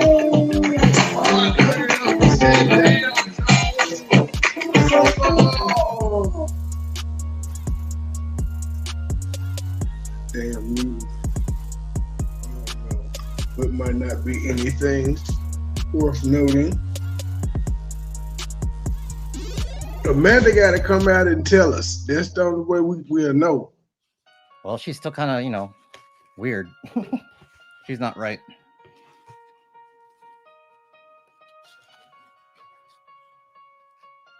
Wendy's commercial. You know, I did take my nephew. This episode. I did take him once to an audition, but it was for Disney, and it's very lax with the parents. Like, parents can just pretty much walk wherever they want. And the other thing you notice with the kids that are like actually on the show, main characters, there's a difference of talent between, you know, being like an extra and being good at acting, and then there's that next level. Those kids are talented.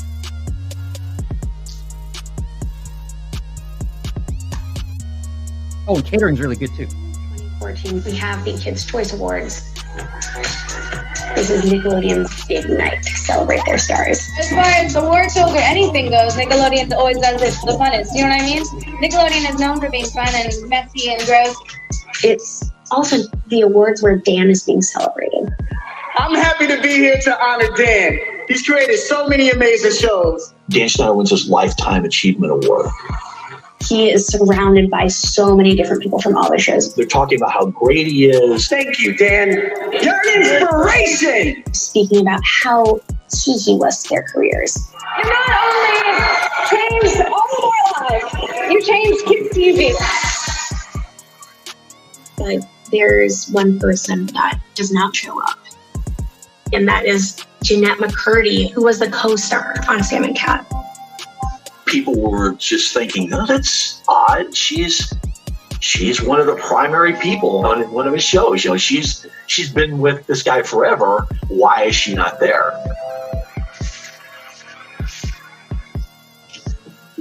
Eight years later, Jeanette McCurdy publishes a memoir about her life as a child star, about the abuse that she suffered at the hands of her mother.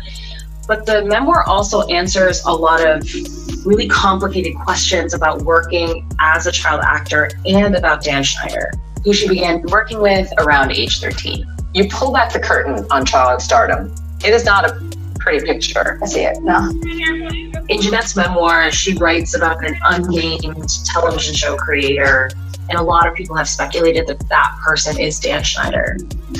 She writes, I feel like the creator has two distinct sides. One is generous and over-the-top complimentary. The other side is mean-spirited, controlling, and terrifying. She talked in the past about how this feels abusive. He was a very abusive producer on that show, and that would not have gone well if I tried to communicate that to him. He'll call people idiots, buffoons, stupid, dumb, sloppy, careless, and spineless. The creator knows how to make someone feel worthless. We want to go back to the That's for sure. Dan's treatment of people on his shows was an open secret. For the crew, if you messed up, even if it was a minor mistake, Dan would be someone who would be willing to humiliate you or fire you on the spot. Which I got from someone was that everything that Dan Schneider did is a Con 10 event. Dan Schneider was convinced that everything that he did, quote, passion of the way he reacted and the way that he approached it, that's what made this magic happen. That's what made it success.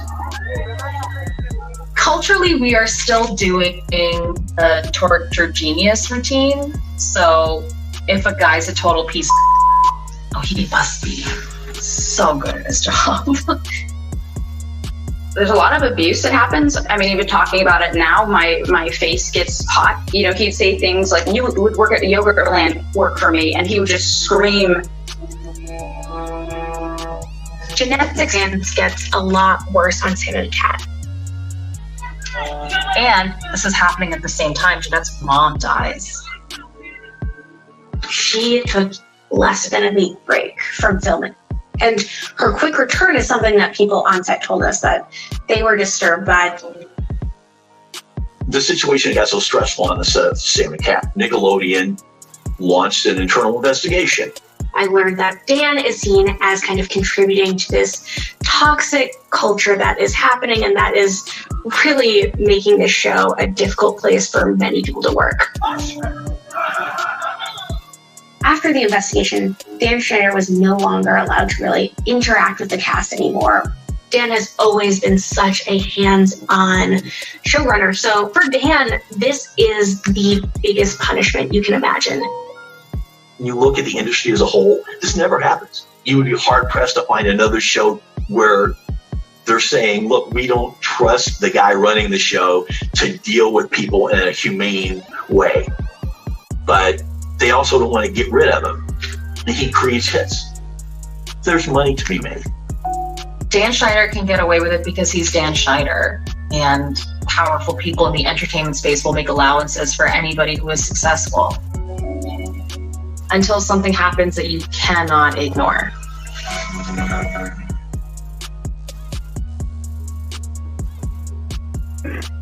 Dan Schneider says he was not barred from working with the actors but chose to give notes from his office. This nigga denies everything.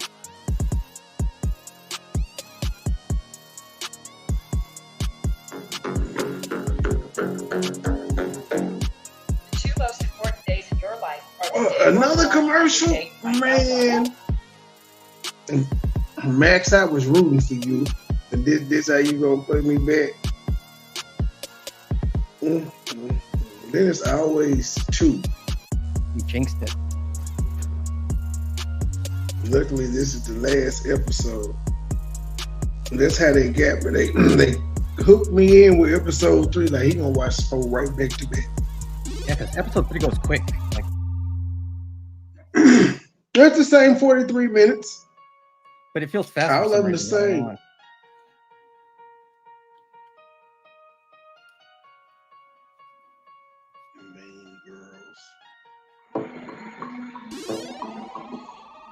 The audio came back fixed.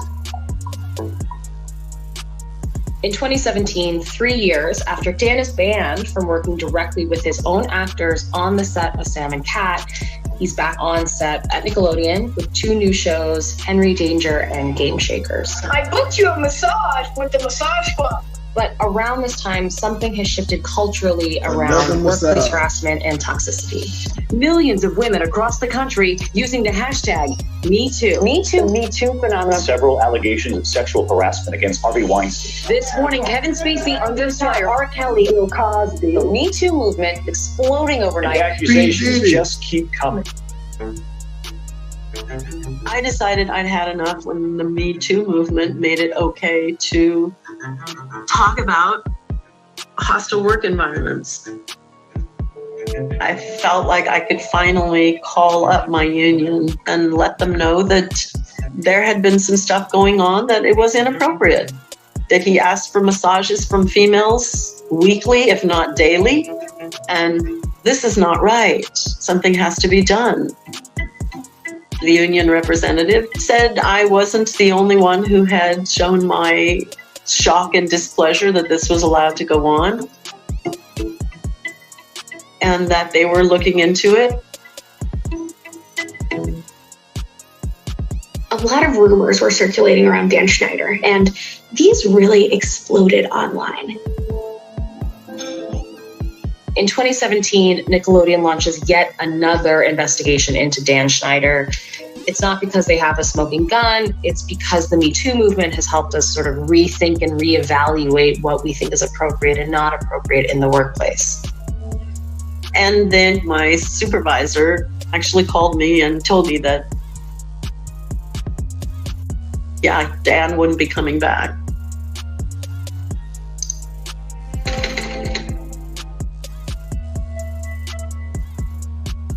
He dropped it. One chick that's really happy. For Dan to be ousted from Nickelodeon is a huge shock. He did not see this coming. He issues a couple statements, basically, oh, you know, I need some time off. I'm working on my life.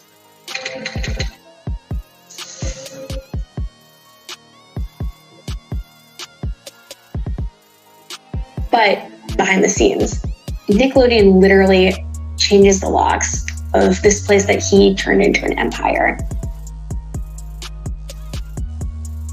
They gave him an amount that was reported at the time at about $7 million.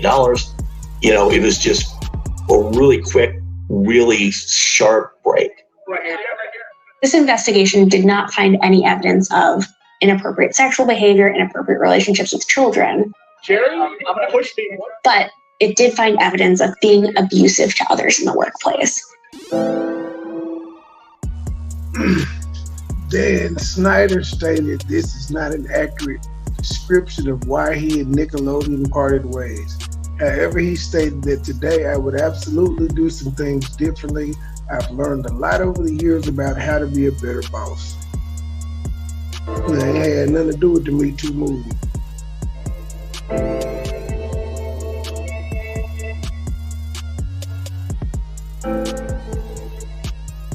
So to hear that he was gone was a good thing. It was a very good thing. It was a happy day. When everyone did come back, it was a much happier workplace. I remember reading that Dan was no longer going to be under contract at Nickelodeon. And I can remember exactly where I was. It didn't surprise me. They should have fired him a long time ago. Dan is no longer at Nickelodeon, and he hasn't made a new TV show in a number of years. In 2021, he told the New York Times kind of a He finally grew a goatee. They spotted him with a goatee finally. To reemerge in children's television. I mean, I don't see how he comes back from it. I'm sure he wants to, but I don't see how it happens. Let's please collectively not let another Dan happen. Like, he cannot happen again. Like, this is not a joke.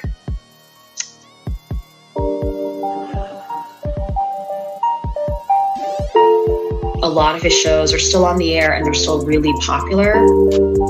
But those kids who grew up on Dan Schneider's sets and in the entertainment industry are adults now, and they are re-examining the world that they grew up in. Towards the end of season 2 of Zoe 101,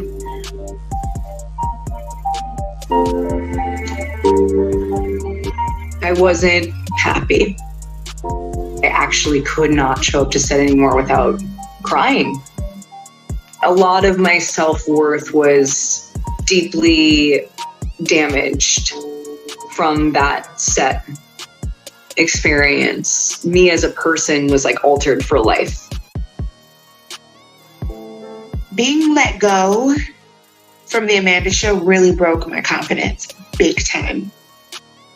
That was a very young lesson to learn in my career, is that everyone is replaceable. And it sent me down a really dark path. I had to really pick myself back up and keep it moving in an industry that showed me very early on that it has no love for me at all. Being a child star hurt me mentally and somewhat physically. The alcoholism that I've dealt with, I believe is a direct connection to the feelings that I have after leaving the industry and not being able to maintain the success that I had. After all that, I was burned out and I was excited for the next chapter. I was excited to maybe try college, being normal a little bit. But, you know, not everybody gets to be normal afterwards. Because you don't know what that looks like. What happened to the fat white girl from all that? You know what? I think she's still acting. Because she was in Steve Harvey, and then she had like little minor roles after that. I've actually ran into her 2 times. When I was on all that, it was a sweet experience. Go ahead. I ran into her at movies. I saw her there once, and then once at the mall, just random. But the bitter side of the bittersweet was pretty bitter. There's a dark underbelly to child stardom. Children are just a dollar sign when they show up on a set. Nobody's taking anyone's mental health serious, and that's completely unfortunate. I struggled with self-esteem issues. I struggled with beauty standards because I didn't feel accepted. It was a toxic environment, and seeing how the show just kept on rolling, and these people who were criminals were disappeared, it made me quite cynical about the reality of power dynamics, and it made me trust people less. Can you look right at this? Right after Drake and Josh, I was signed, and then I released my second album. I made some really cool movies, but I would have stints of sobriety, and then I would, you know, the pressure would be too much, and all of these demons that I had were very difficult to work through. And so I think a lot of my self-destructive behavior would always just be a temporary fix, and it would always creep back up. I went through this bankruptcy and lost my house, and I mean, it was absolutely devastating. Chloe, can we get a picture, please? Can we get a sign? We can go on and on and on of child actors or child entertainers who had cameras watching every single downfall. Hello, did you have fun in that, Brittany? Lindsay, do you ever get in there, Brittany? Look at what happens to these kids when they're spat out. They end up quite sick. They have issues with addiction. Eddie, how are you? Darren, one of those days, Darren, you know? Amanda Bynes arrested, hauled out of her Midtown Manhattan apartment. Arrested, allegedly smoking marijuana. You just wonder how low is the bottom. When I think of Amanda, it's like so painful. She was hospitalized for a mental health evaluation on because we are talking about a very talented young woman, someone who had the entire world at her fingertips. Amanda Bynes is a very prototypical child star story. As she entered adulthood, it seemed like she was struggling with the transition. She had a lot of public mental health issues that tabloids covered. She ended up in a conservatorship with her parents, and that was very recently overturned. Child stars' relationships with their families often are starting from a place of discontent, and then they get worse. They don't have childhoods like kids are supposed to have. And look up. Well, there was definitely a slow decline in my mental health and sobriety. I mean, DUIs, behaviors that were happening because I was lost. Nickelodeon's Drake Bell is arrested in California, accused of driving under the influence. Former Nickelodeon star Drake Bell was convicted and sentenced for child endangerment. Drake Bell pled guilty to charges related to inappropriate text messages he sent to a minor, but he was not charged for doing anything physical. He was sentenced to 2 years of probation and 200 hours of community service. I took responsibility. Sounds like he was about to become the offender. Yeah, that's a little iffy there. For that, I did what was asked of me. The media grabbed a hold of so much misinformation, and it absolutely destroyed me. And I started to spin out of control. Actor Drake Bell has been reported missing. Police say they are deeply concerned for his well-being. If I had continued down that path, that could very likely be the end of my story. This is the big dance. Well, they sneaking with the commercials, goddamn. This is ridiculous, Max. Y'all is really getting y'all get back. This is just one. That gotta be the last one. It's only 5 minutes left. I was at rock bottom. And so I checked into treatment. And I got to go through a lot of trauma therapy, a lot of grief therapy, and be surrounded by people who, for the first time in a long time,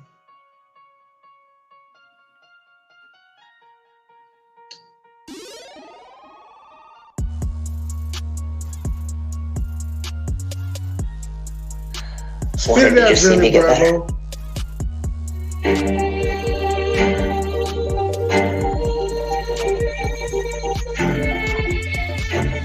For child actors, if you're not protected, it'll turn into chaos. There's got to be more support in terms of counseling, mental health, wellness checks. Kids are still at risk. The law does not cover everyone operating on a set because that's an environment where either a studio teacher or a parent is legally required to be within sight or sound of the kid at all times. That's just not enough. Someone who has a criminal record as a child sex offender can find their way into this position. That loophole in the law should be closed.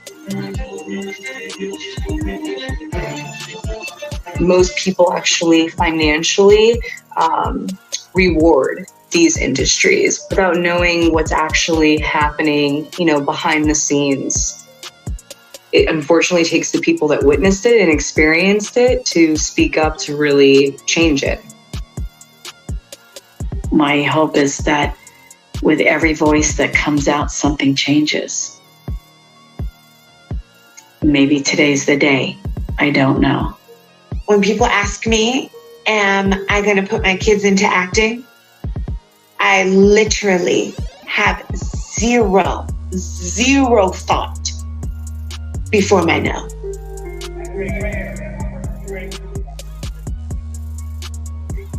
I'm often asked the question, you grew up in business, and is this a good place for kids? And, it's such a hard question to answer because I wanted nothing more in life but to get on stage. There is so much in this industry that you have to be cautious of. But would I want the experiences that I've had, the good experiences that I've had, ripped away from me? I don't know what the answer is, and I don't have the power to do it, but I would love to be able to create an environment where we're not so vulnerable and susceptible to outside dangers.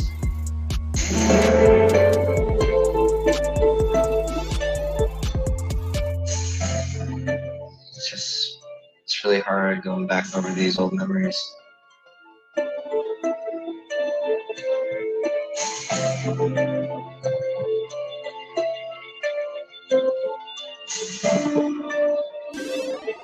Well, you know what? Better days ahead of us. Yeah, I keep hearing that. Well, keep listening to it.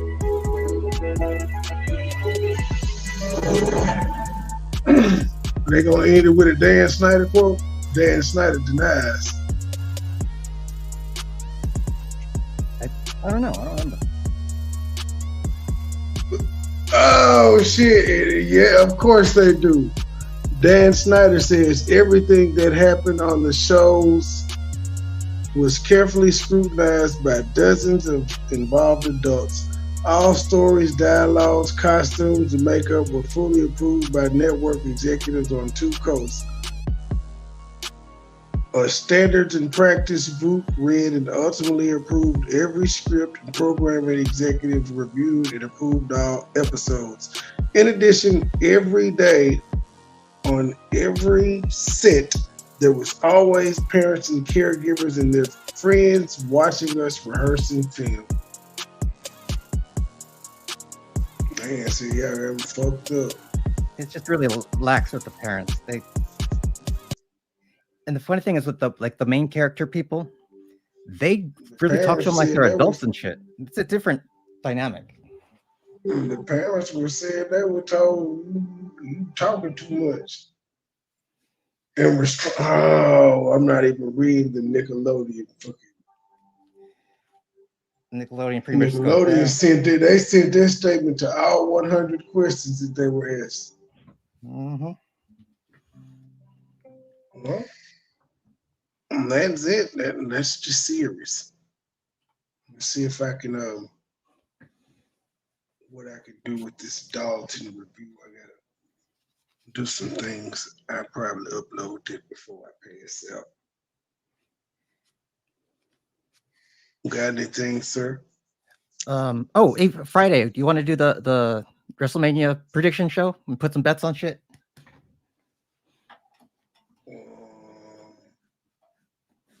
Should be a short one. Yeah. All right, I'll figure something out. But yeah, look forward to that sometime soon. Probably Friday. I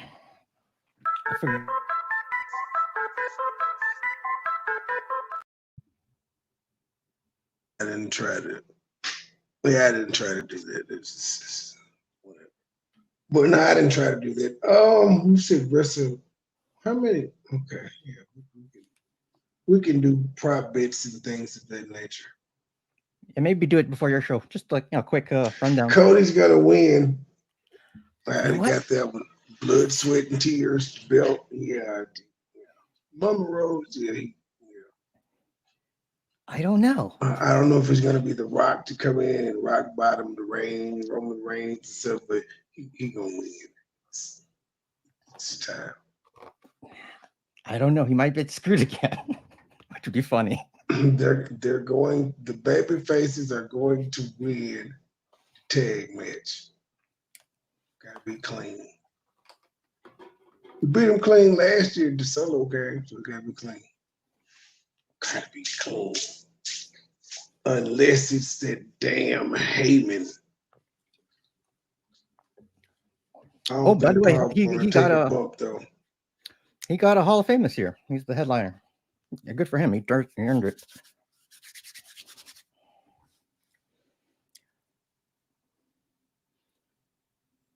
Oh, yep, the news. I knew the news were gonna cut up with Tiffany Henry because she spent about 8 minutes addressing them, and I was like, just shut up, lady. She won't shut up.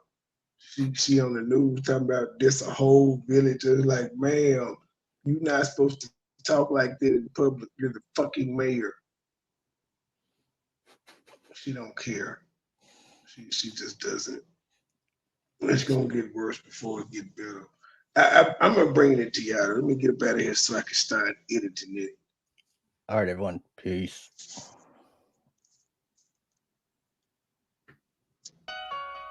So cold, but I'm so hot. Dope boys with them knives. The game so cold, but I'm so hot.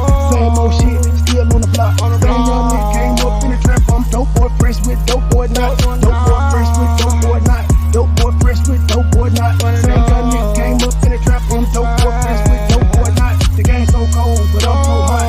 Same old shit, still on the block. Same young nigga came up in the trap. I'm dope boy, fresh with dope boy not. Dope boy, fresh with dope boy not. Dope boy, fresh with dope boy not.